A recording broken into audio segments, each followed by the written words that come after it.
Hola mis amigos, bienvenidos a una semana más del Poder de la Enseñanza, su canal. Muchas gracias por acompañarme, mi nombre es Omar, muchas gracias por seguirnos cada semana y disfrutar de las escrituras. Es un placer para mí estar con ustedes a través de las escrituras, como cada semana les hago mención. El objetivo no solamente es brindar información, sino brindarles algunas alternativas para que ustedes puedan llenar ese conocimiento que no lo tienen y puedan ir aprendiendo o refrescar el conocimiento que alguna vez un maestro o ustedes cuando leyeron las escrituras lo pudieron adquirir, o de repente un maestro lo escucharon o algún líder y digan, verdad, eso es, sí, sí me acuerdo. Esa es la idea de la clase. La idea es poder obtener un poquito más de alternativas y obviamente todo eso se va a convertir en un conocimiento que lo podemos compartir a las demás personas. ¿Para qué? Para que podamos todos edificarnos en venir a Cristo, que ese es el objetivo. Así que sigamos a la clase, sigamos adelante. Vamos a empezar esta semana el libro de Mormón, otro testamento de Jesucristo que estamos leyendo este año. Nos corresponde lo que es del 22 de julio al 28 de julio. Se termina este año. En algún país llamado Perú celebran el Día de la Independencia. ¿Independencia de qué? Obviamente de estar colonizados por otro país, como muchos países han celebrado. El 4 de julio se celebró aquí en Estados Unidos el Día de la Independencia. ¿Independencia de quién? También de la libertad, que se separaron de las 13 colonias, se separaron de lo que es Inglaterra o de Europa. Así que estamos estudiando, felicito a todos los países que celebran en este mes, hay muchos, en este mes de julio muchos países celebran su independencia y que bueno, ojalá que esa independencia pueda indicar que seamos libres, pues, ¿no? Que ese es el objetivo, la libertad. El ser humano tiene que ser libre, libre para elegir, así elija mal. Ese es el objetivo, que tiene que ser libre, tiene que tener su albedrío. La idea es elegir bien, que ese es el objetivo. Y estas clases, la idea es poder enseñar lo que otros han pasado para que podamos tomar mejores decisiones y podamos tener esa libertad. Como saben, estamos estudiando el manual Ven, Sígueme de la Iglesia de Jesucristo de los Santos de los Últimos Días. Ya estamos en el episodio 30, que viene a ser lo que es la semana 30. Lo puse este año para que puedan obviamente cronológicamente buscar la clase si se han perdido o si quieren encontrar alguna clase. Nos corresponde lo que es alma del capítulo 32 al capítulo 35, como ya les he mencionado esta semana, bueno, esta clase o este libro vamos a tenerlo muchas semanas. Así que a empezar la clase y sobre todo disfrutarlo. Aquí vemos un árbol, ¿verdad? Un árbol, bueno, obviamente cargado de fruto. Parece que fuesen naranjas. El título de la clase, ¿por qué lo he puesto? Porque es plantad esta palabra en vuestros corazones. Plantad, obviamente como un árbol, pero en este caso se refiere a la palabra, que son las escrituras, en vuestros corazones. ¿Basado en qué? En Alma 32, versículo 28. Dice: compararemos pues la palabra a una semilla. Ahora bien, si dais lugar para que sea sembrada una semilla en vuestro corazón, he aquí, si es una semilla verdadera o semilla buena, y no la echáis fuera por vuestra incredulidad, resistiendo al Espíritu del Señor, he aquí, ¿qué va a pasar? Empezará a hincharse en vuestro corazón, en vuestro pecho, y al sentir esta sensación de crecimiento, empezaréis a decir dentro de vosotros: debe ser que esta es una semilla buena, o que la palabra es buena, porque empieza a ensanchar mi alma, sí, empieza a iluminar mi entendimiento, sí, empieza a ser deliciosa para mí. Fin del versículo. Qué bonito versículo, ¿verdad? Que el objetivo, como sabemos, es plantarlo, las escrituras, en nuestro corazón. ¿Para qué? Para que crezcan, para que nuestro corazón, nuestro pecho se hinche de tal manera que nuestra fe pueda cimentarse. Cimentarse quiere decir que pueda ser sólida, que pueda ser algo de cemento, algo fuerte, algo no inestable, y de esa manera obviamente mi fe, mi creencia, mi testimonio puede estar fuerte y sólido, y obviamente pues no sea arraigado y siempre sea un seguidor de Cristo. Se dice esto, ¿por qué? Porque obviamente se hace una semejanza también. Ustedes saben que yo vivo en la parte de Houston, Texas, en el estado de Texas, en la ciudad de Houston, Y toda esta zona que es un golfo, para los que no conocen más o menos, si ustedes ven la parte de Estados Unidos, estamos en la parte sur, en la parte, obviamente, estamos casi una parte con el mar y una parte con la frontera de México.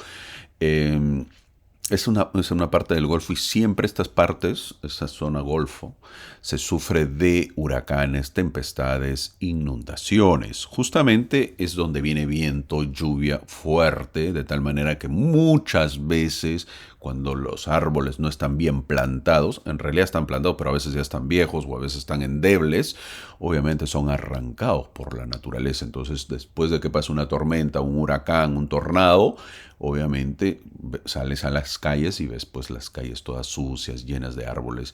Y obviamente unos árboles han quedado y los otros pues te das cuenta que han caído, se han derrumbado.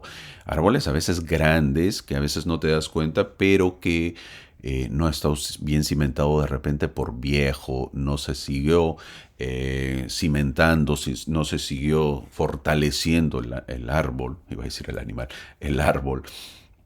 Obviamente por cuidados que debe tener, entonces es arraigado, sacado. Y eso se ve por toda la ciudad. Eso siempre, normalmente a veces sucede cuando vienen esas clases de vientos, que son vientos muy fuertes. Es algo natural que aquí pasamos en el estado de Houston, en el estado de Texas. Justamente ahora estamos con, entre comillas, un plan de alerta que parece que viene. Un huracán está en México y parece que va a llegar a Houston. Todavía no se sabe y mucha gente ya está tomando el control o el cuidado, ¿verdad? Que eso es lo que se debe. Pero en esta clase se refiere a plantar. Y tenemos que plantar las escrituras, ¿dónde? En nuestros corazones. En nuestros corazones, en el corazón del esposo, en el corazón de la esposa, de los hijos, para que crezcan. ¿Por qué? Porque cuando se van de casa, ese árbol pues tiene que seguir fuerte y tiene que seguir creciendo, porque si no, ¿qué es lo que vemos? Y eso se ve en todo momento. ¿Qué es lo que se ve? Obviamente una inasistencia, la persona como ya es adulta cree que tiene una libertad total y obviamente si no están las escrituras plantadas en su corazón, pues obviamente no hay nada en su vida, por lo tanto hace de su vida lo que quiere. Y eso no es el objetivo y el deseo, sino al contrario, es que pueda seguir firme. Ese es el objetivo de la clase, ese es el título de la clase y antes de la clase, como saben, estamos viendo algunos temas de las conferencias generales, así que vamos a ver esto.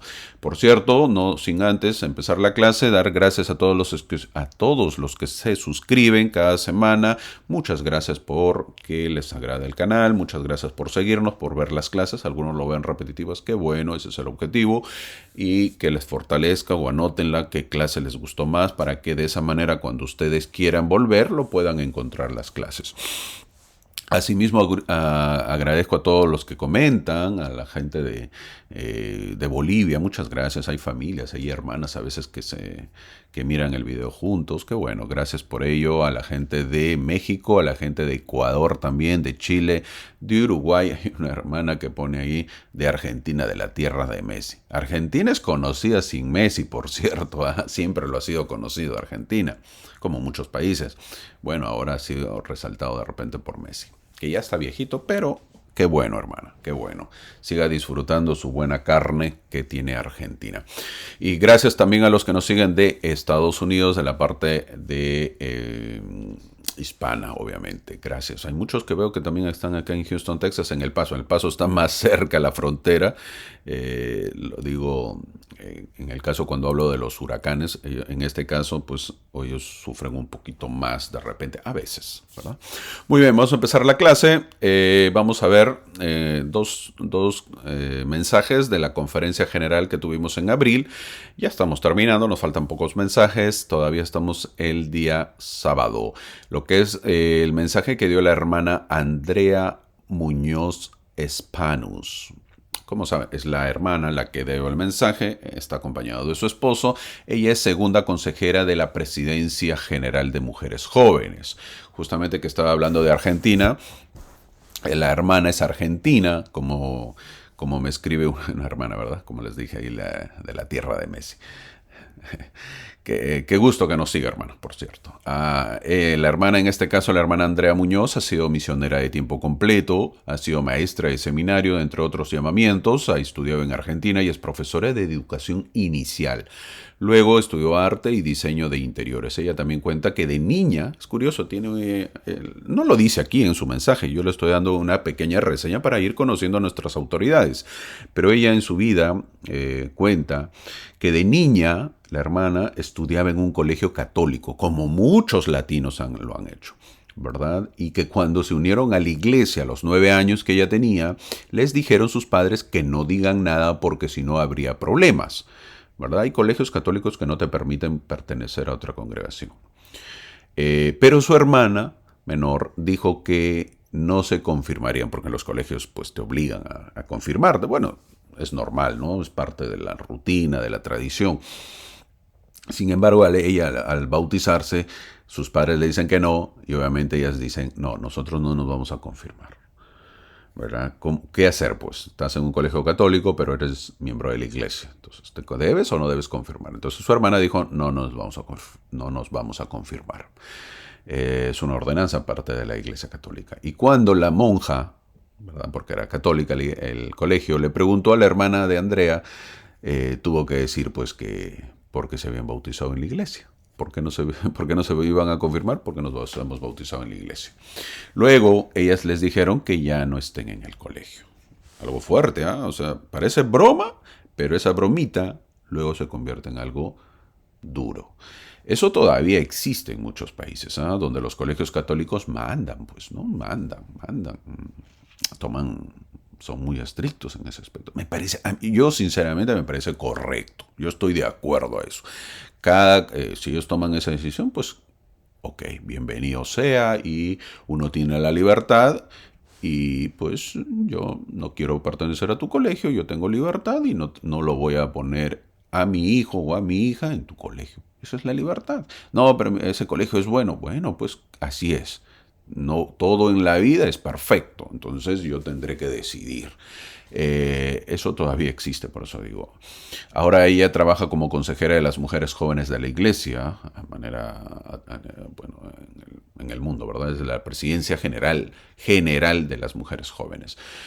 Por cierto, ellos, junto con su esposo, ahí que se le ve, fueron presidentes de la misión de Cuernavaca en México. Su esposo está en el quinto quórum de los 70, es decir, los dos tienen llamamientos, ¿no? Para que conozcamos un poquito. Ahora, hablando esto de los colegios me hace acordar también a una familia que querían poner a sus hijas, tenían 3 hijas, tienen 3 hijas, querían poner en un buen colegio que estaba cerca a su casa, en un buen colegio, pero era católico. Entonces, ¿y cómo, hermano, y cómo se enteran? Fácil, pues, ¿no? Los colegios también no son tontos. Los curas o los sacerdotes o las monjas, no son tontas. Les dicen, bueno, a ver, certificado de nacimiento, certificado de matrimonio les piden. Entonces, pues ahí cuando uno lleva el matrimonio, nosotros tenemos otro tipo de certificado de matrimonio, ¿verdad? Porque la iglesia expende así o nos da así. Sin embargo, el certificado de matrimonio católico es diferente, pues si las monjas lo conocen. Entonces ahí es donde viene, no, tú no perteneces a la iglesia, te puedes retirar. Entonces esta familia, pues no los dejaron y les dijeron, ¿verdad? Ellos me contaron, les dijeron que si es que querían pues unirse a la iglesia tenían que casarse religiosamente y obviamente aceptar lo que es las normas de la iglesia católica en el colegio. Y ellos dijeron, pues no. Entonces la pregunta venía aquí, ¿y dónde los ponemos a nuestros hijos? Ellas optaron como un colegio intermedio porque la idea es que conozcan un poco a Cristo también en su adolescencia, en su juventud, los jóvenes, y que conozcan la parte secular. Eso me parece fantástico. Entonces ellos decidieron ponerlo en un colegio adventista. De tal manera que obviamente ellos seguían asistiendo a la iglesia a sus hijos. Todos ellos pues enseñan que el día sábado, el colegio enseñaba que el día sábado es el día de reposo. Sin embargo, ellos creían que no era correcto y terminaron ahí. Me pareció muy bien porque ellos decían que eran un poco imparciales en el colegio en la parte de religión, les enseñaban pues la Biblia y estaba bien. Así que ellos se sentían felices. una alternativa de repente para aquellos padres que tienen o están indecisos. Bueno, ahora sí entrando al tema de la hermana empieza con una pregunta para estos tiempos. ¿Cómo podemos ser fieles en este mundo de pecado?, dice ella. Para ello usa la historia de David y Goliat, muy conocida la historia en las escrituras del Antiguo Testamento. La hermana Andrea recalca que David fue con 5 piedras para derrotar a Goliat y fue solamente una la que lo hizo. La hermana dice que esas 5 piedras pueden ser el amor por Dios, amor por Jesucristo, conocimiento de nuestra verdadera identidad, el arrepentimiento y el acceso al poder de Dios. Luego ella detalla cada piedra que ella ha mencionado. Dice que el amor por Dios es el primer mandamiento, algo que no debemos olvidar. Podemos hacer de todo, pero no olvidemos que tenemos que amar a Dios. Eso está primero. Luego habla de la segunda piedra. Tenemos que amar a Jesucristo porque es nuestro Salvador y expió nuestros pecados. Conocer también nuestra verdadera identidad. Luego habla de ello. Saber que somos hijos, o ella menciona hijas de Dios, es decir, no podemos ser ateos o no creyentes al negar que somos hijos de Dios. Entonces la pregunta es, ¿de dónde venimos? ¿De dónde venimos? El arrepentimiento también ella me lo menciona, dijo que no es un castigo por el pecado, sino que es que la manera de cómo Jesucristo nos libera del pecado. El acceso al poder de Dios, luego mencionó, lo demostramos a través de los convenios y ordenanzas que hacemos. De esa manera tenemos acceso al poder de la divinidad que nos conecta con el Padre y su Hijo Jesucristo. Tenemos que tener esa conexión, ella dice, para ser fuertes. Luego la hermana dice que puede haber una sexta piedra y sería el testimonio y que nadie nos puede quitar ese conocimiento. Por eso sería una piedra. Nos dice que estas piedras las tengamos, así como Goliat. Ella nos dice que nosotros las tengamos para poder derribar a los Goliats que aparezcan en nuestras vidas. Un buen mensaje para didáctico, me pareció. Obviamente es una maestra de educación inicial, como lo mencioné, y entonces me parece muy didáctica la clase, me parece con muy buena comparación y para estar preparados, ¿verdad? Les invito a que lo puedan leer o escuchar su mensaje de la hermana en la conferencia general. Luego nos habló el elder Matthew Carpenter de los 70, el que se aparece ahí, él es el elder, la autoridad general. Él está sirviendo desde el año 2018 como autoridad general, ha sido misionero en Suiza, ha estudiado en la BYU Administración y luego en Harvard, ¿eh? No es cualquiera, ha trabajado en diversas empresas financieras. El elder Matthew nos habla que cuando era niño ponía en conserva los duraznos.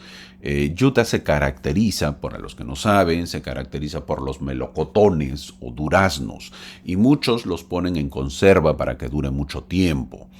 El elder Matthew lo asocia a esto cuando nosotros hacemos y guardamos los convenios con Dios, ya que las bendiciones se extenderán por la eternidad, es decir, durarán mucho tiempo, así como los melocotones. Eso es lo que pone la comparación él. Nos dice que el Espíritu Santo sellará esas bendiciones. Parte de ello es el matrimonio en el templo que permitirá vivir obviamente con Dios por la eternidad. Luego menciona lo que dijo José Smith, de que en el reino celestial hay 3 cielos.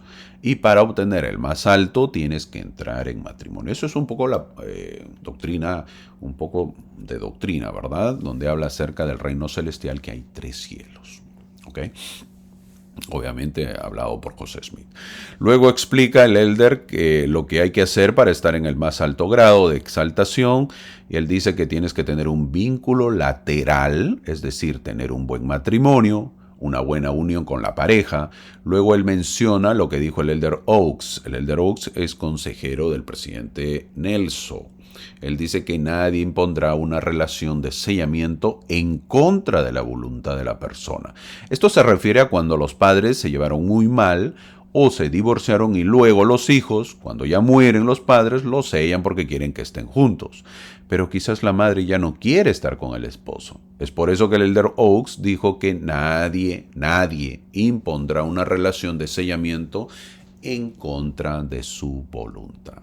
Ahora, también tenemos que tener un vínculo vertical. Eso es lateral, el vínculo lateral con la pareja, y también tenemos que tener un vínculo vertical, es decir, hacia arriba, con Dios. Es decir, ser fieles a los convenios que realizamos en el templo. El elder luego menciona que se recibirá las bendiciones del matrimonio, así la pareja, es decir, el esposo o la esposa, incumpla, y que si les preocupa, sí estarán unidos a pesar de haber incumplido uno de ellos. Él dice, no lo estarán, no estarán unidos. Si alguien incumple, pues no van a estar unidos. La vida es así.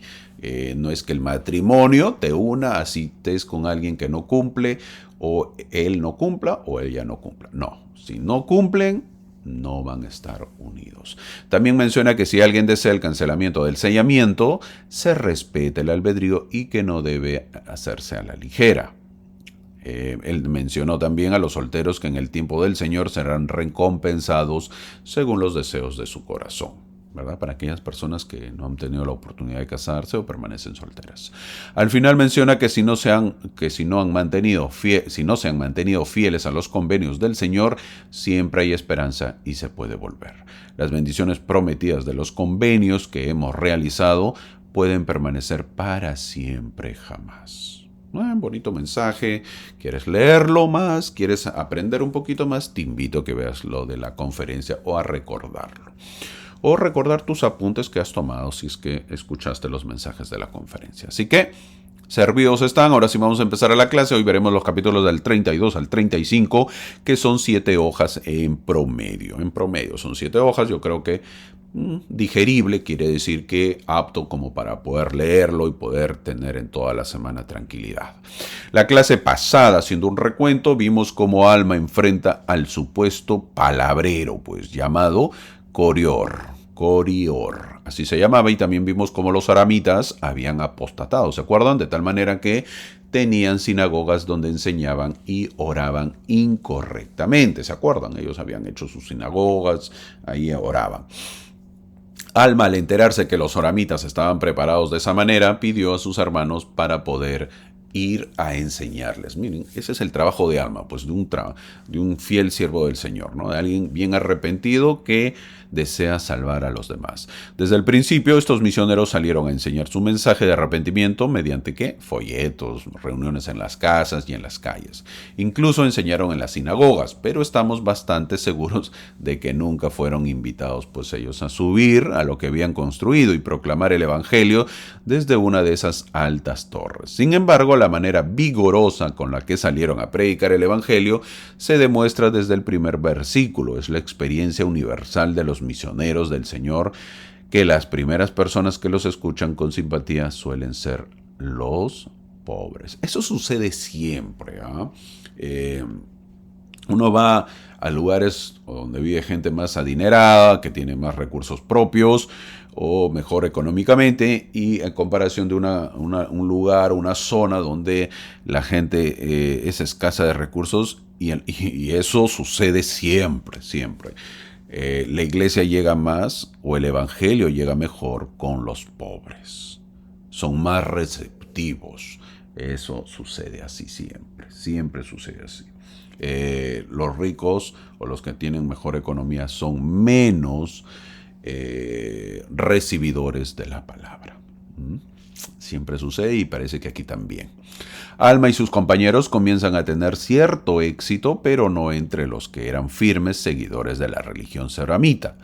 No tocaron los corazones de quienes usaban las sinagogas como lugares para exhibir sus riquezas, sino que tocaron a los pobres, dice el versículo 2 que se está marcando. Aquellos a quienes no se les permitía entrar en sus sinagogas, a ellos llegan. Los pobres no solo eran considerados inferiores a aquellos con una riqueza visible, sino que también eran estimados como la o como la inmundicia. Así los trataban. ¡Qué bárbaro! ¡Qué terrible! ¡Qué feo! ¡Qué repugnante que puedas tratar a una persona de esa manera!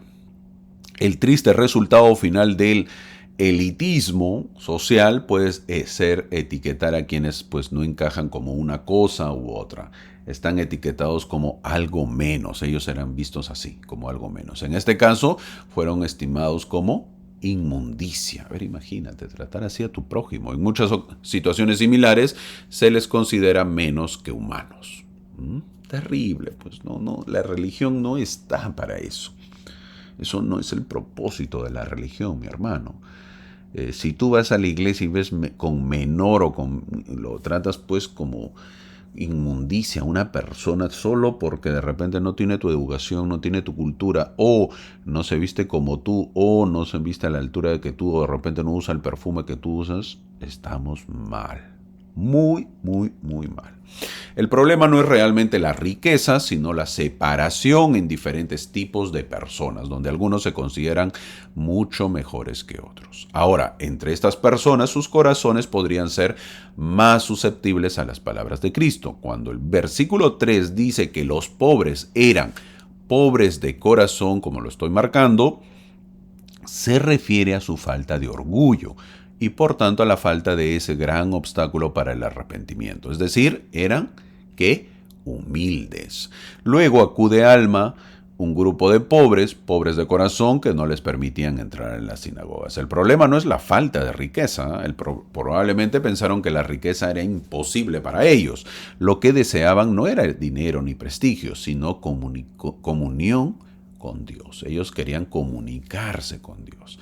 Fueron excluidos, sacados de las sinagogas y por lo tanto no tenían un lugar pues a donde adorar a nuestro Dios, dice en el versículo 5. Qué terrible, ¿verdad? Los echaron de las iglesias solo por ser pobres. Qué tristeza. Es lo mismo que puede suceder ahora. Imagínate que alguien asista y no tenga traje y con nuestra mirada echemos a muchos. A veces nuestra mirada es condenatoria. Había que sacar lo bueno de esto. Y Alma lo aprovechó porque entendió que están preparados para que les predique. Eso me hace acordar, y yo ya lo he contado, ¿verdad? me hace acordar esto a mí no me votaron de la iglesia, pero la primera vez que yo fui, creo que fui 2 veces todavía, sí creo, ya no recuerdo. No recuerdo mucho. Pero yo sí recuerdo la primera vez que yo fui con una camiseta, yo fui en Sport. Y obviamente Sport elegante para mí. Yo era un joven, un adolescente. Entonces, ningún joven adolescente, ni en Estados Unidos, ni en ninguna parte del mundo, pues se vista de traje, ¿verdad? Es muy difícil que te vistas de traje. Es muy complicado. Entonces yo fui con un pantalón Sport. Me acuerdo, creo que era blanco mi pantalón con rayas negras y una camiseta negra.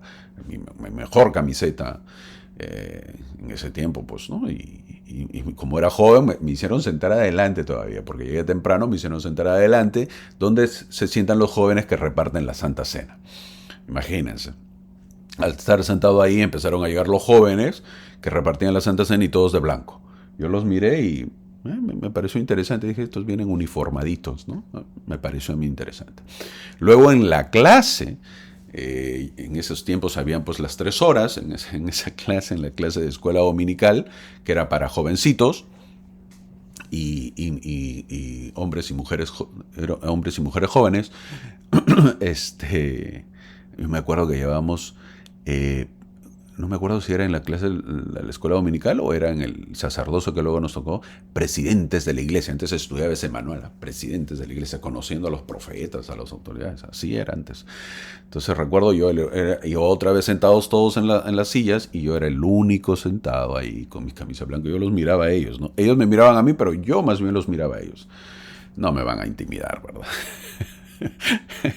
Y luego el maestro, sí les conté, ¿verdad? El maestro dijo, hermano, le invitamos, ya sabemos que usted es nuevo, y como que me quiso por ahí, ¿no? Venga con su camisita. Yo le digo, ¿y por qué van a venir así todos ellos con camisa blanca, ¿no? O sea, ¿por qué? ¿A qué se debe?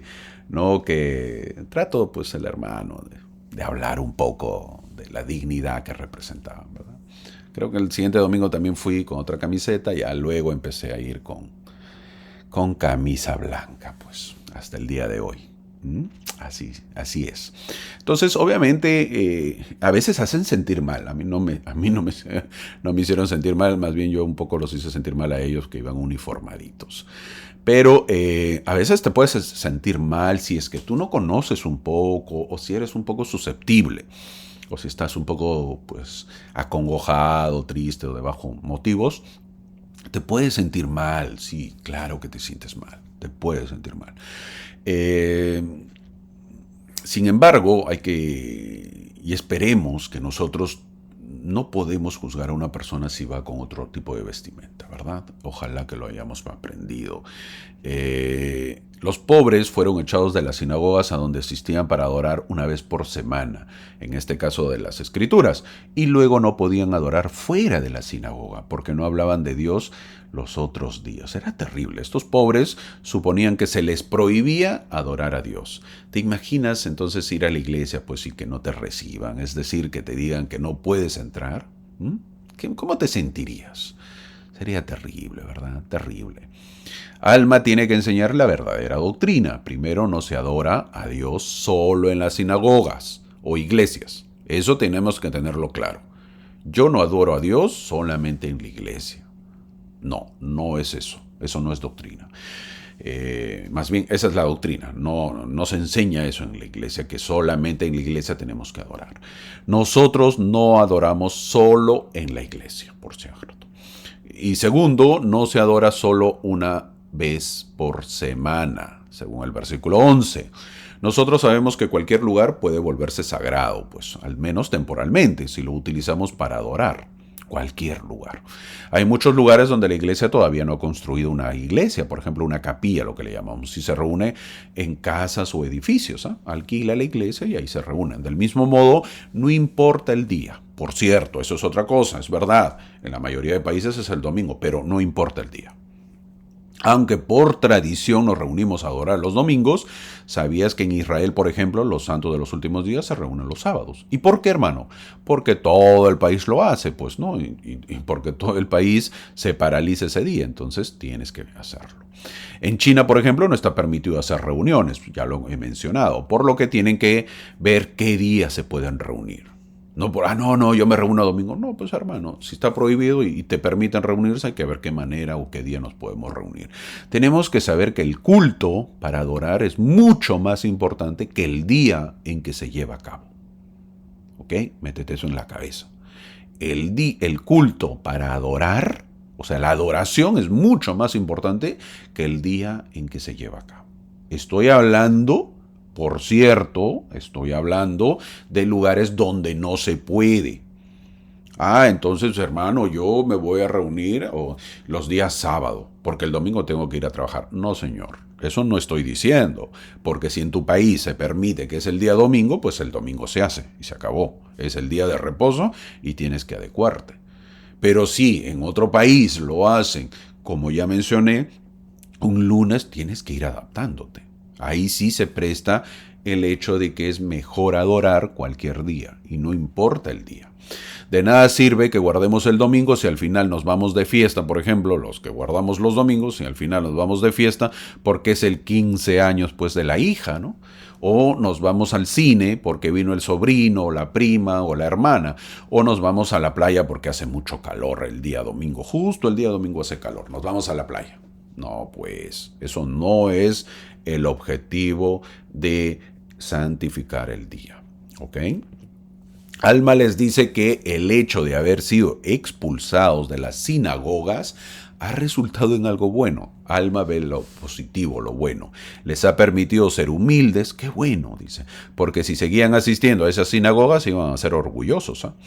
Estos pobres han tenido que aprender a ser humildes en lugar de orgullosos. Necesariamente se os hace ser humildes, les dice el versículo 12.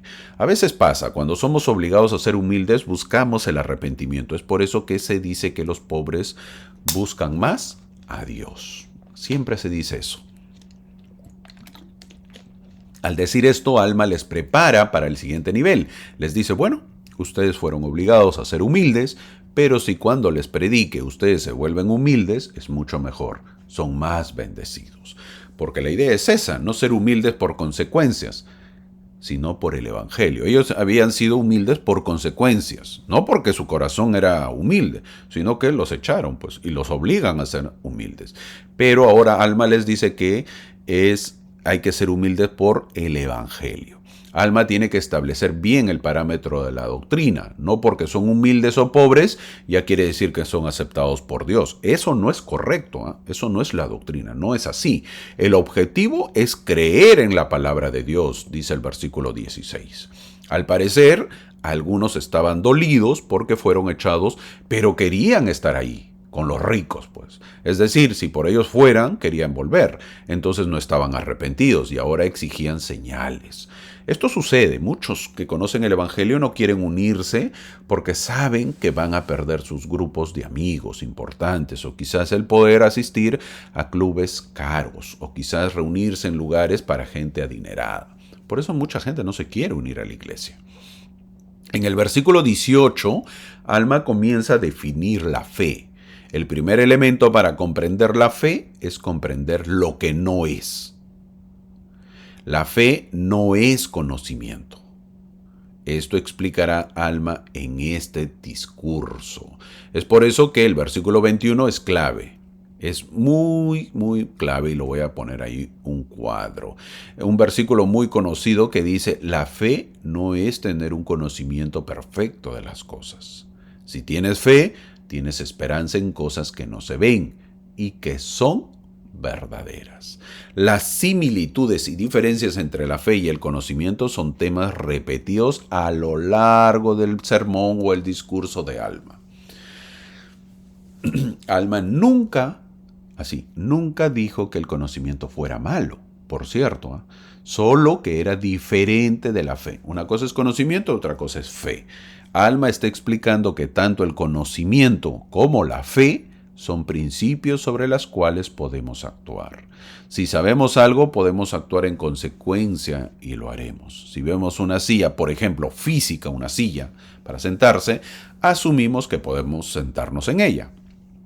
Si sabemos matemática simple, la básica, intercambiamos, por ejemplo, dinero por cosas, ¿verdad? Y esperamos el cambio, el vuelto, cuánto es, yo más o menos voy entendiendo. Esas son cosas que podemos saber. Eso uno lo aprende y lo sabe. Sin embargo, hay cosas que no podemos saber. ¿Cómo cuáles, hermano? No podemos ver, por ejemplo, cuando realizamos nuestras oraciones a Dios. Yo veo a una persona que está arrodillada o está en cuclillas o está a cabeza gacha, con los brazos doblados, está haciendo una oración. ¿Y qué sucede? Esperamos y tenemos fe en su eficacia, pero no podemos actuar basándonos en el conocimiento porque no lo tenemos. ¿Qué vemos? No podemos ver nada. Ese es el reino de la fe. Allí existe la fe. Cuando una persona ora. Para que lo entendamos más, lo único que queda es tener fe, tener esperanzas que va a ocurrir, que va a suceder. Alma llega a la parte importante de la humildad del pueblo. Ellos desean saber qué pueden hacer. Así dice el versículo 24. No desean saber, no desean comprender, desean hacer. El pueblo quería acción, por lo tanto. Por eso pongo signos de admiración. Vamos a hacer, queremos hacer, que ese es el objetivo. Alma los elogia por ese deseo. Esta es la razón para enfatizar que la fe no es un conocimiento perfecto, según el versículo 26. Están dispuestos a actuar sin saber exactamente sobre qué actuar. Tienen una fe que los motiva a mejorar y a desear saber qué hacer. Admiten que no lo saben, pero quieren hacer. Eso es fe. La fe no es tener un conocimiento perfecto. A ver, hermano, explíqueme bien lo que es la iglesia. Mira, disculpa, mi hermano, la iglesia, yo sé que la iglesia es verdadera. ¿Quieres saberlo más? Averígualo tú. Ah, pero no sabes. Quizás no lo sé. Conocimiento. No tengo todo el conocimiento, pero yo sé. Uy, eso es mucho más que tener el conocimiento. ¿Vemos la diferencia? Ok, llegamos a otro versículo muy importante para marcarlo. El versículo 27 que se está marcando. Alma les dice que despierten. Alma ahora invita a sus oyentes a prestar atención a sus palabras. Les aconsejó que prestaran la debida atención a lo que les decía, aunque solo fuera a modo de experimento. Vamos a hacer un experimento, les dice Alma. Él dijo que pusieran cierta confianza en sus palabras. De esa manera, el deseo crecería dentro de ellos, hasta que poco a poco pudieran y creyeran en todas ellas. A eso llama despertáis y aviváis, dice el versículo 27 que se está marcando. Es decir, Vamos, haz el intento, empieza con algo. Hermano, yo no creo nada. Ok, hagamos el intento de probar. Por lo menos levántate y vamos a la iglesia. Levántate y empieza a leer las escrituras. Vamos, empecemos por algo, pues. ¿Quieres tú tener el conocimiento, la fe? Tenemos que empezar por algo. No, hermano, yo quiero tener fe y me voy a quedar acá durmiendo porque a la iglesia yo no voy. ¿Cuándo vas a tener fe así, mi querido amigo? ¿Cuándo? No vas a tener fe. Salvo que se te aparezca un ángel, y por algo va a ser. Así que ten cuidado. Pero si no vamos a la iglesia, ¿cómo vamos a aumentar nuestra fe o tener fe? El esposo que deja a la esposa, a los hijos que vayan a la iglesia y no va, ¿cómo va a tener fe? ¿Cómo? Salvo que la mujer ore y hará pues que ese hombre se arrepienta así como alma, ¿verdad? Y de esa manera en algún momento, pero tendrá que volver a la iglesia, irá a la iglesia y reconocerá obviamente que sí es verdadera. Pero en su cama durmiendo, o yendo a la piscina, o yendo a la playa, o estando con los amigos, no va a tener fe. No hay otra manera, mi amigo. Alma luego nos enseña una manera simple de cómo llegar a tener fe. No se comienza con una fe firme en todo. Ojo, no, firme en todo, pues así no se empieza. Al principio al menos debemos desear creer. A eso se llama ejercitáis un poco de fe. Lo dice el versículo 27 que se está marcando. Así comienza la fe. Comienza con un pequeño comienzo y avanza hacia una fe cada vez mayor. Mira, ya estamos en la iglesia, ya viniste, ya hiciste tu parte. ¿Ya tengo fe? No, pues todavía no tienes fe. Entonces, por lo tanto, ahora oye las oraciones. Escucha los mensajes, lee la letra de los himnos, escucha las oraciones sacramentales, reflexiona al momento de la Santa Cena. Tú que estás leyendo las Escrituras, ¿has empezado a leer con una oración? ¿Qué libro piensas leer? ¿O abres las Escrituras y lees lo que salga? Esa es la pregunta. No, ¿verdad? Espero que no. Empieza desde el inicio y sigue un orden. Vamos, amigo, quizás lee un capítulo y ponte a pensar. Así poco a poco vas a aprender. Cuando leas algo, medítalo. A eso, Alma llama, aunque sea un deseo de creer en el versículo 27 que se está marcando.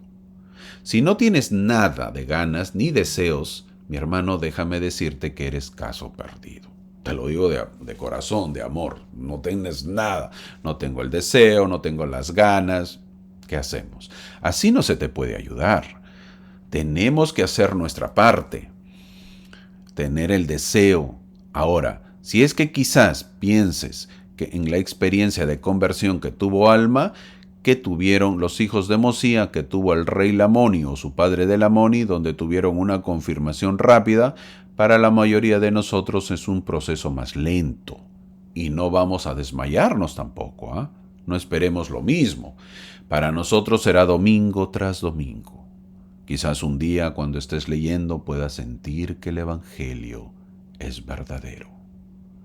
Vemos que el público al que está hablando Alma, es decir, los pobres, a los que no se les permite entrar a las sinagogas, ¿quiénes eran? Eran agricultores. Eran gente de la tierra que entendía el proceso de hacer crecer las cosas. Por lo tanto, Alma les enseña con una analogía con la que fácilmente se van a identificar. Compararemos la palabra con una semilla, les dice en el versículo 28. El comienzo de la fe puede dar lugar a la palabra de Dios. Hay que plantar la semilla, dice Alma. Es posible que una semilla guardada y almacenada nunca pues germine. Por tanto, la acción inicial de la fe es plantar la semilla, plantar la palabra de Dios en el alma, en el corazón. Si la semilla es buena y la persona es buena, entonces la semilla comienza a crecer. Hay un largo camino desde que el primer tallo y las hojas se abren paso en el suelo y el grano o fruto maduro está disponible para nutrir a otros. Los agricultores lo entienden muy bien, entienden de paciencia y esfuerzo continuo. ¿Cómo se puede saber si la esperanza expresada al dar lugar a la palabra de Dios es verdadera? Si es bueno, ¿qué dice el versículo 32? Crecerá. Si no es así, no crecerá y será desechada. La prueba está en el resultado. Los versículos del 28 al 32 nos habla del crecimiento de la semilla. Mi hermano, esto también aplica a lo malo, por cierto. Si nosotros sembramos la semilla yendo a otras iglesias, escuchando otros mensajes, escuchando hablar mal de la iglesia, leyendo a los que critican la iglesia y dejamos de leer las escrituras y dejamos de cumplir los mandamientos y dejamos de asistir a la iglesia, déjame preguntarte qué clase de semilla crees que va a crecer en tu corazón. Es verdad que se nos aconseja ser ovejas por la obediencia, pero tampoco voy a ser oveja solo por decirme a todo. Yo no voy a ser de esa manera. Debemos ser ovejas que razonan, que piensan. Si hay algo malo, yo no estoy de acuerdo. Si hay algo bueno, yo lo apoyo y lo sigo. La vez pasada, les voy a poner un ejemplo, un amigo me dijo que en las redes sociales había una página donde ex miembros de la iglesia debatían y eran misioneros retornados. Y sabían mucho de la iglesia, me dijo. Yo le dije que hay muchísimas páginas. No le dije hay una, hay muchísimas. Y le dije que no lo vea. No te metas en eso, le dije. No lo hagas. Y si tú, mi hermano, quieres saber por curiosidad, déjame decirte que no lo hagas. No vas a ganar nada. Vas a perjudicar tu espíritu. Pero, hermano, debemos saber todo. Así que, y somos libres de saberlo. Mira. No te recomiendo, yo simplemente les haría una sola pregunta, si es que te metes en esos temas. Una, ya que son exmiembros o exmisioneros, ¿verdad? Porque a un exmiembro o un misionero yo no lo voy a tratar igual, yo lo voy a tratar a su altura. Ah, pues tú ya has ido a la misión, conoces más. A mí no me vengas con juegos. Es diferente a alguien que no ha ido a una misión. Eso sí hay que tenerlo claro. A un ex misionero voy a ser más duro. Yo le atacaría más duro. ¿Ok? Entonces le haría una sola pregunta. ¿A qué iglesia pertenecen ahora? Esa es la pregunta. Es decir, si la iglesia de Jesucristo tú dices que es falsa, ¿a qué iglesia me debo unir? Yo siempre les he dicho en las clases, esa es la pregunta que ustedes deben hacer. ¿Y saben cuál es la respuesta que van a dar? A ninguna. Es decir, que ellos quieren que nos salgamos de la iglesia de Jesucristo y nos quedemos sin iglesia. Es decir, que Dios no tiene una iglesia en la tierra. Esa es la respuesta. Eso es lo que nos dicen. ¿Y por qué dicen eso? Porque ellos no creen en Dios. O sea, de haber creído en Dios, ellos empiezan diciendo que la iglesia es falsa. ¿Para qué? Para que al final digan que ellos son ateos, que ellos ya no creen en Dios. Ese es el resumen de sus vidas. Obvio que no te lo van a decir al inicio, pero ese es el resumen. Entonces, ¿debemos hacer caso a un ateo? Es la pregunta. Primero empiezan con la iglesia, son muy astutos, y luego terminan diciéndote que no existe Dios. Es decir, tú que crees en Dios y en su iglesia, al final terminas siendo ateo, no creyendo en Dios. ¿Quieres eso, mi hermano? ¿Mi amigo? ¿Quieres eso? Es tu decisión.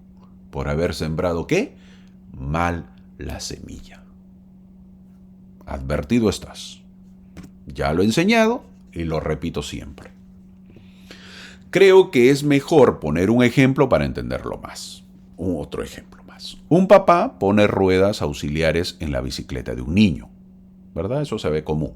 En algún momento el papá sabe que esas ruedas se las va a quitar. Y será cuando el niño está listo. Pero el niño no lo sabe, ¿verdad? Ellos suben a la bicicleta porque saben que tienen las ruedas de apoyo. Entonces lo intenta.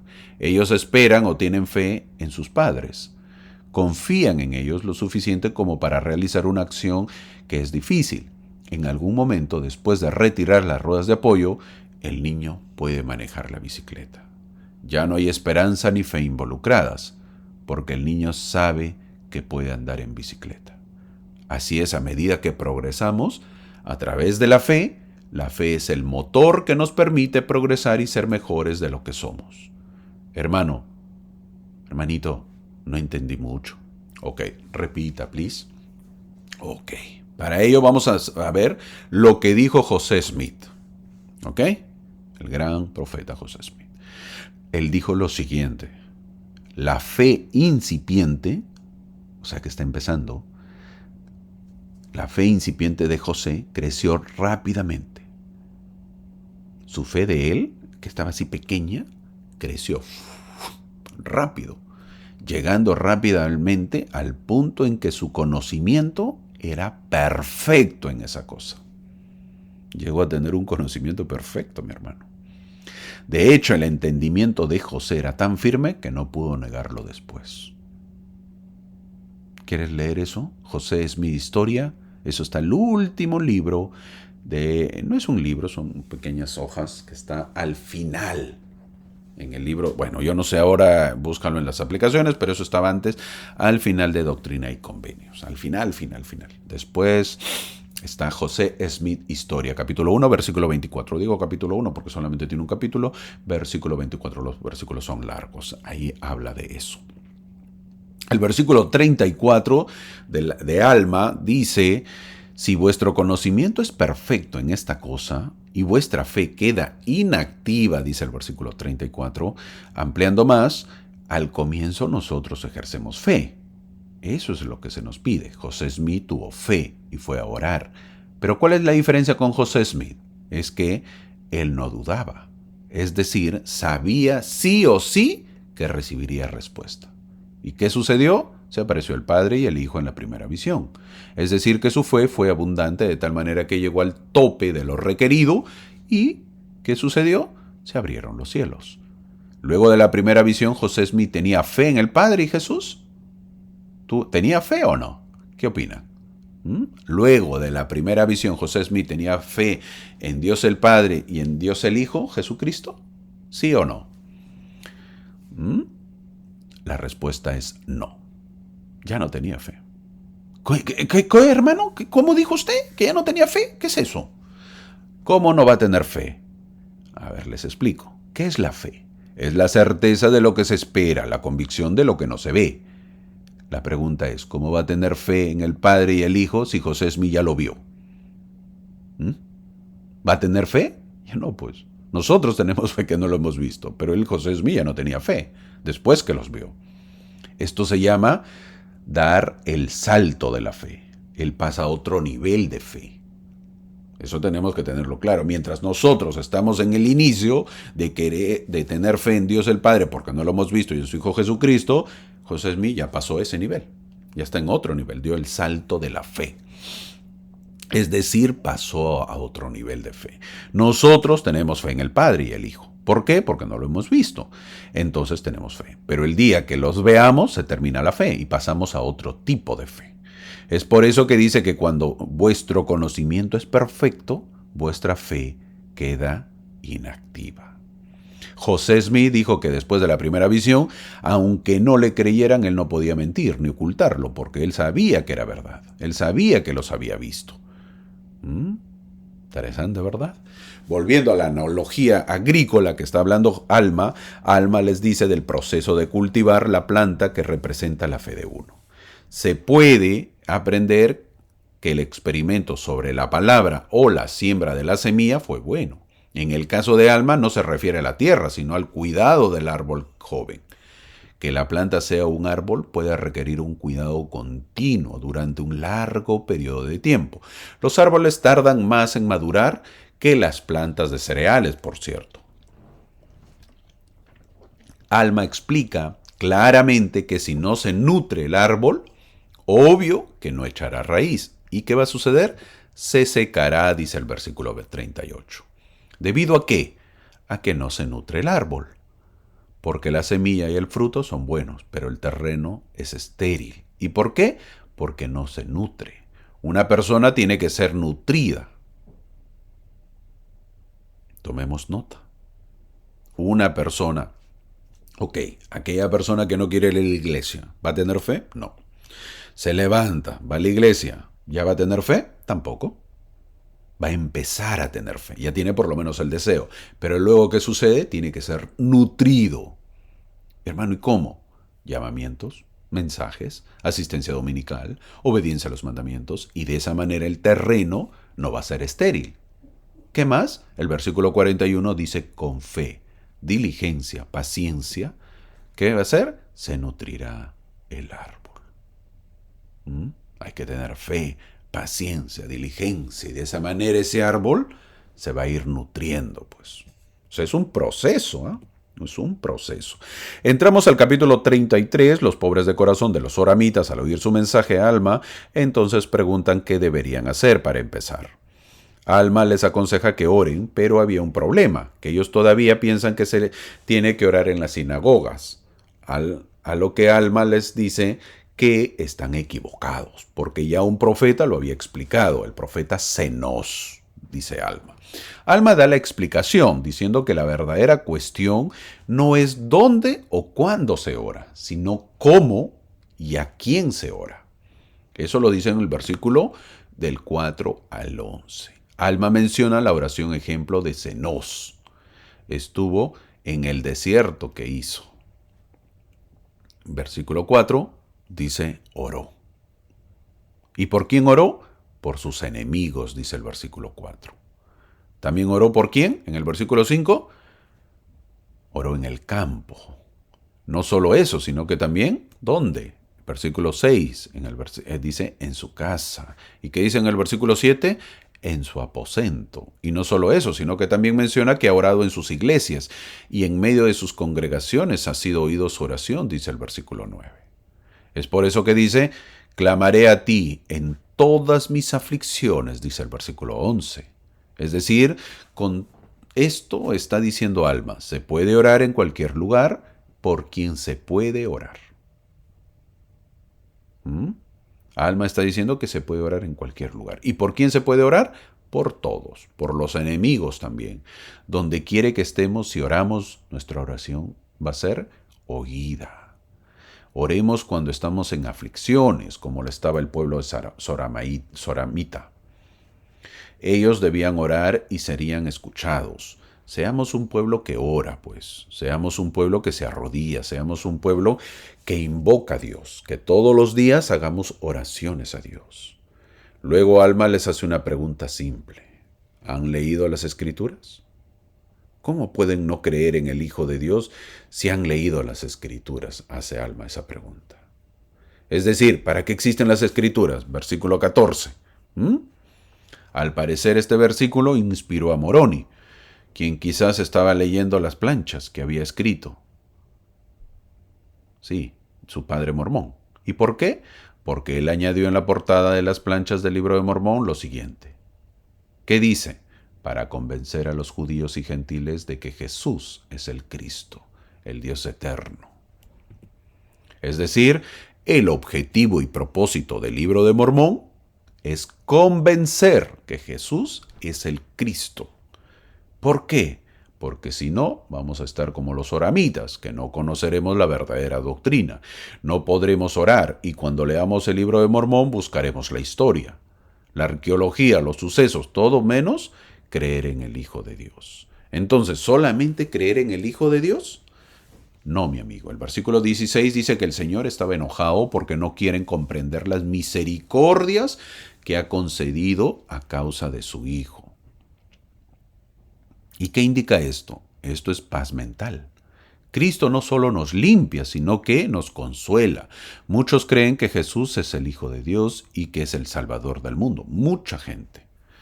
Pero no creen que Él pueda salvarlos.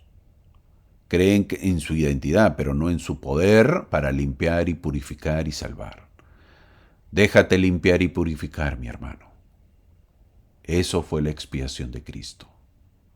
No solo tenemos que creer, sino aceptar su misericordia. Luego Alma recalca la misión del Hijo de Dios y cómo los judíos no creyeron. Alma termina diciendo que todos pueden ser árboles si los nutrimos con fe. Así termina el capítulo 33 y empezamos el capítulo 34. El capítulo 34. Aunque el grupo misionero de Alma incluye a los hijos de Mosía, Amulek parece ser el compañero de viaje elegido por Alma. Siempre parecen que iban los dos. Es decir, dos dan testimonio. Amulek da testimonio de la venida de Cristo y de lo necesario que es que realice la expiación. De eso habla Amulek. Así dice el versículo 9 del capítulo 34. Alma había condensado que necesitaban tener fe. Ahora Amulek lo amplió, aclaró por qué se debe hacer una expiación, vinculándola claramente con la caída y destacando su propósito de salvar al hombre, de perecer en su estado caído. Dijo, debe ser un sacrificio infinito y eterno. Eso es lo que fue la expiación, un sacrificio infinito y eterno. Es decir, que si entendemos el sacrificio que es la expiación, vamos a tener fe para arrepentimiento, dice el versículo 15. Moisés por eso estableció los sacrificios. Bueno, el Señor a través de Moisés. ¿Para qué? ¿Para qué fueron los sacrificios? Para que el pueblo entienda el sacrificio, para que entienda la expiación. Si ellos lo entendían, entonces tendrían fe para su arrepentimiento. Hermano, pero eso fue hace años y ahora también aplica lo mismo. Cada domingo celebramos la Santa Cena. ¿Entiendes la ordenanza de la Santa Cena? ¿Te preparas para ello? Si para ti no tiene ningún significado, entonces va a ser complicado tener fe para que te arrepientas. Eso no dicen los que critican a la iglesia. ¿Por qué no hablan de la Santa Cena? Eso no te dicen en redes. Dile que te digan. Si es que es centrado en eso, diles para que veas. ¿Por qué no te hablan de la Santa Cena? Porque no mencionan la expiación de Cristo. Porque saben que es verdad y no pueden debatirla. Mi hermano, tenemos que darle más importancia a esta ordenanza. Es la ordenanza más importante realizada en la iglesia los domingos. El versículo 16 dice que únicamente para aquel que tiene fe para arrepentimiento se realizará el gran y eterno plan de redención. ¿Y qué es redención? Es el perdón. Solo para ellos será el perdón. Solo para ellos es el perdón. Alma testificó en el capítulo 33 que las oraciones eran contestadas sin importar dónde se pronunciaran. Ya el Mulek les enseñó cómo prepararse para orar, por quién y qué debían orar, además de confirmar dónde dijo Alma que oraran. Los testimonios de estos dos grandes profetas nefitas son algunas de las mejores instrucciones sobre la oración que se encuentran en las Escrituras. Son simples, pero profundas. Entonces aprendemos que no es la forma de la oración lo que más importa, sino la sustancia real. Amulek les dice, implorad misericordia en el versículo 18. Ser constante en la oración, es decir, persistir, les dice. Es decir, persistir en el versículo 19. En el versículo 20 dice, en todo lugar debemos orar, así como se le ve a la joven ahí orando, obviamente en un campo. En el versículo 21 dice, en todo momento, contra los enemigos y contra el diablo, dice el versículo 23. No solo eso, sino también por vuestro trabajo, dice el versículo 24 y 25. Pero también dice que derramemos nuestras almas en nuestros aposentos, dice el versículo 26. Sabemos que los oramitas no estaban dispuestos a observar las prácticas de la iglesia, de la oración diaria, para no entrar en tentación. ¿Por qué está enseñando esto Amulek? Porque ellos decían que solamente se debe orar en la iglesia. Y ahora vemos que no es así. Entonces, los oramitas no estaban dispuestos a observar las prácticas de la iglesia de oración diaria para no entrar en tentación. Los oramitas oraban solo una vez por semana. Por lo tanto, basándose en lo que Alma había enseñado acerca de la oración en Alma capítulo 33, Amulek ahora les enseña en este capítulo que la gente ciertamente debe orar por la mañana, el mediodía y la noche. Y no solo eso, sino que derramemos nuestras almas en oración. No es el decoro exterior de uno, sino lo que hay en lo más profundo de nuestro corazón. El elemento humano o el hombre natural dentro de cada uno de nosotros nos convertiría en seres autosuficientes e independientes que no necesitan a nadie más. Sin embargo, en última instancia, cada uno de nosotros depende completamente de nuestro Salvador. Es correcto y apropiado que invoquemos al Padre en su nombre, en cada aspecto y en cada circunstancia de nuestra vida. tanto temporal como espiritual. Quizás pueda parecer debilidad, pero es verdadera fuerza espiritual.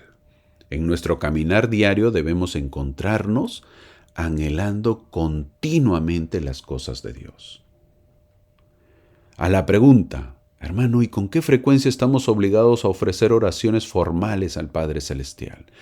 ¿Qué dijo eso? El profeta José Smith brindó consejos en esta área y resulta que está de acuerdo con Amulek.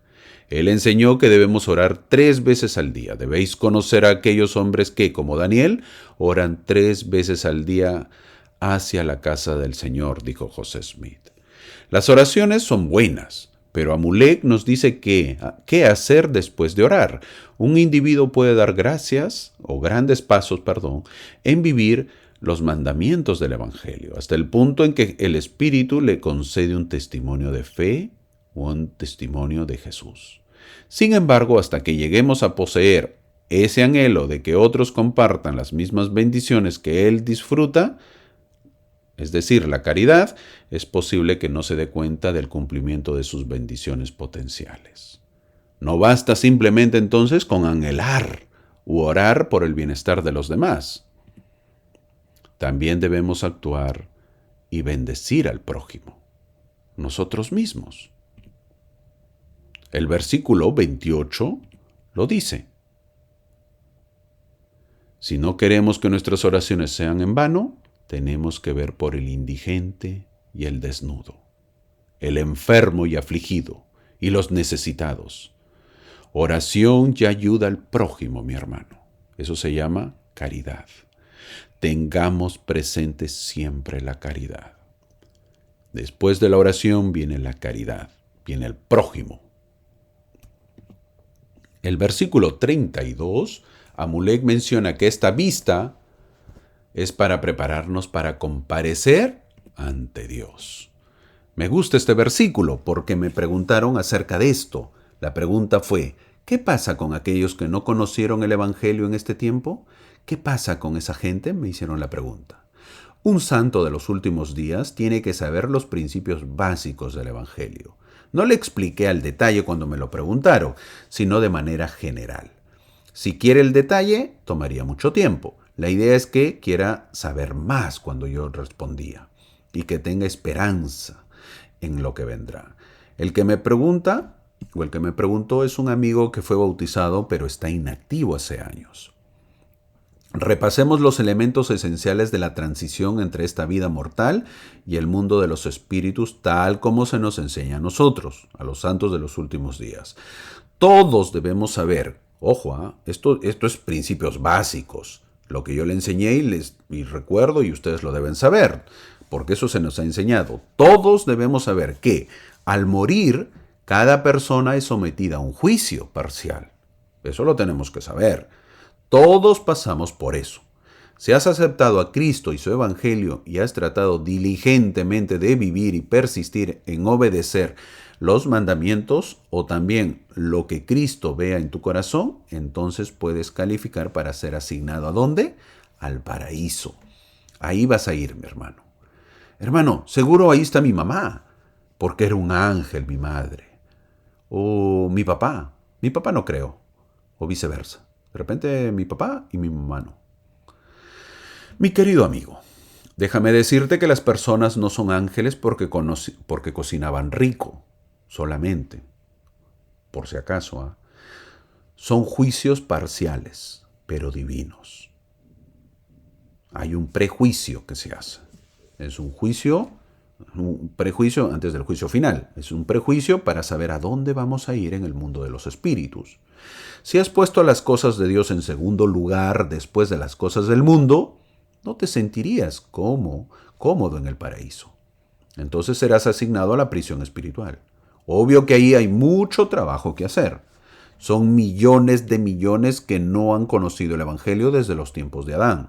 Así que ni pienses que vas a ir a descansar.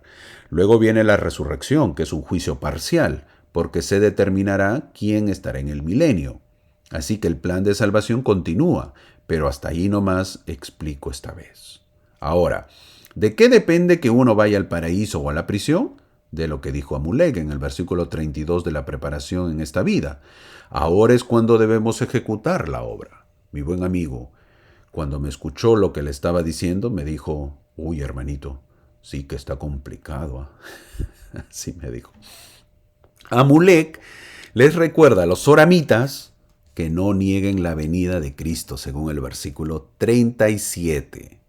Ahora debemos tener presente que la muerte de un hombre no altera su naturaleza básica. Un hombre lleva al mundo de los espíritus las mismas actitudes, personalidad y carácter básicos que desarrolló tanto en la vida preterrenal como en la vida, obviamente en la vida preterrenal como en la tierra.